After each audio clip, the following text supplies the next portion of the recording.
Hello everyone, welcome to my channel. Please subscribe and keep watching more details. General Hospital Recap, Thursday, March 28. Michael pays Jason S. $5 million bail. Dante's wake-up sign for Sam. General Hospital GH spoilers recap for Thursday, March 28, reveals that Jocelyn Jax Eden McCoy bickered with Christina Corinthos Davis Kate Mancy at the courthouse over whether Jason Morgan Steve Burton was guilty. Christina was siding with Sonny Corinthos Maurice Bernard and the evidence, but Jocelyn pushed Christina to wake up and see that Sonny was wrong about everything. When Elizabeth Baldwin Rebecca Herbst interrupted, Jocelyn stomped off. Liz reminded Christina that Jocelyn wasn't the enemy and felt that people were going to feel however they felt about Jason. Carly Spencer Laura Wright also made it to the courthouse, where she talked to Michael Corinthos Chad Duell and Diane Miller Carolyn Hennessy ahead of Jason's arraignment. When Drew Kane Cameron Matheson and Olivia Quartermaine Lisa Lo Cicero popped up next, Carly was frustrated over them being so convinced of Jason's guilt. Carly privately told Michael that no one had heard Jason's side yet, but he made a face that raised her suspicions. Michael couldn't talk about it there, so Carly pushed him to tell her after Jason's arraignment was over. Once Nina Corinthos Cynthia Watrous appeared, she thanked Carly for whatever she said to convince Drew to put her back in charge at Crimson. Nina was also grateful that Carly hadn't done anything that couldn't be undone during her time there, but Carly didn't care about the magazine at all right now. After Drew gave Olivia updates on his breakup with Carly, Jason was led into the courtroom. Once the arraignment began, Jason entered a not guilty plea. Diane made a case for why Jason should be granted bail while Molly Lansing Davis Kristen Vaganos explained why it should be denied. In the end, the judge set Jason's bail at $5 million, so Diane was pleased with the outcome.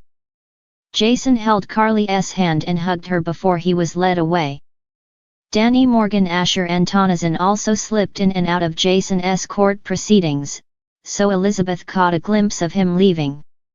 At the PCPD, Diane said she'd get the ball rolling on Michael posting Jason's bail. Jocelyn told Michael that she was glad Sonny didn't show up at the arraignment since Sonny didn't deserve Jason's loyalty. After his bail was all squared away, Jason appeared in regular clothes. Diane warned Jason to stay out of trouble, so he assured her that he would. When Michael suggested it was time to go home, Jason insisted he couldn't do that yet. At GH, Sam McCall Kelly Monaco was upset over the staff wanting to move Dante Falconeri Dominic Zamprogna to Turning Woods, so she sought Portia Robinson's Brooke Kerr help to block the transfer. Sam didn't want to give up on Dante and worried about Rocco Falconeri's Finn Francis Carr reaction to having another parent in a long-term facility. Stella Henry Verney Watson urged Sam to see that maybe Turning Woods was the best place for Dante and that they might be able to help him wake up quicker. After Sam cleaned Dante with a washcloth, she left his hand propped up on the table in front of him. Sam tried to get some rest, but she jolted up when her water cup fell to the floor. Once Sam realized Dante had moved his hand, she felt he was coming back to her and pushed him to open his eyes. At Sonny's penthouse, Ava Jerome Mora West once again supported Sonny as he questioned Jason's actions and remained torn up over Dante's situation. Sonny was glad to have Ava there, so she suggested that sometimes people aren't who they thought they were and Sonny agreed with that. Carly eventually showed up to chew Sonny out for not being there for Jason in court. Although Carly struggled to see how Sonny could turn against Jason like this, Sonny made it clear that he didn't owe Jason anything. At the courthouse again, Drew gave Alexis Davis Nancy Lee Gran good news since Nina was back at Crimson and wouldn't be tormenting her at the Invader anymore. Alexis also spoke to Molly and praised her earlier presentation in court. Molly was grateful for the kind words and really hoped Alexis got her law license back. Christina caught up with Nina in the corridor and admitted that for what it was worth, she hoped Nina and Sunny worked things out. Nina was grateful and talked to Christina about Sunny losing faith in Jason. Christina hinted that maybe Nina should reach out to Sunny since he must be feeling alone. Nina insisted she was committed to her marriage to Sunny and that she was going to prove they belonged together. General Hospital spoilers say Nina could be in for a rude awakening once she sees just how close Sunny and Ava are getting, so we'll bring you more predictions on all the drama. Title: General Hospital Recap, Thursday, March 28. A roller coaster of emotions unfolds. In the bustling halls of General Hospital, March 28 was a day filled with dramatic twists, heart-wrenching decisions, and unexpected alliances. As the day dawned, the residents of Port Charles found themselves embroiled in a whirlwind of events that would change their lives forever. The morning sun cast its golden glow through the hospital windows, signaling the start of another busy day. Nurses scurried about, doctors conferred in hushed tones, and patients awaited news of their fates. Among them was Michael Corinthos, the young scion of the Corinthos family, whose life was about to take a dramatic turn.